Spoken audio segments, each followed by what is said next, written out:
Ito yung patient ko na tinaningan na ng mga doktor ang buhay.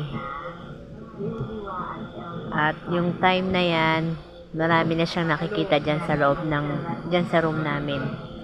Kasi naka-private room. May mga tinuturo siyang batang nakatayo sa kanto. Siyempre, ako nangingilabot. As in.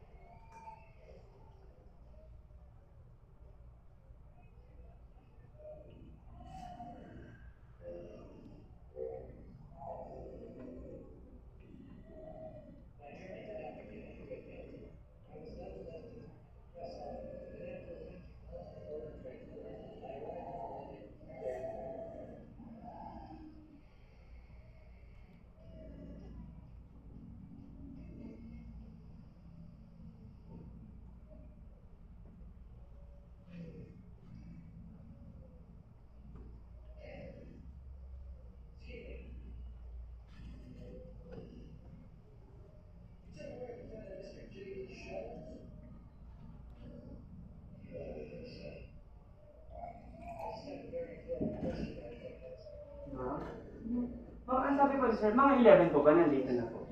Ako, before and after the week. Before 11 po. Kahit sana po sana 11 nakapunta po. Sige po, i-check ko po. Para ano po, agad mama. Okay po. Salamat po ulit ma'am. Thank you po.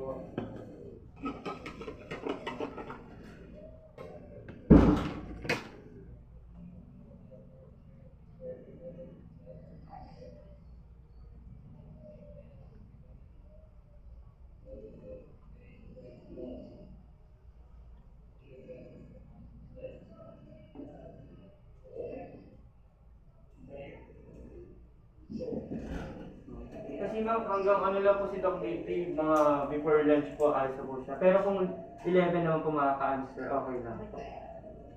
Tama. Pasabi agad ma'am. Malayo po ba sila ma'am? May sasakyan naman po.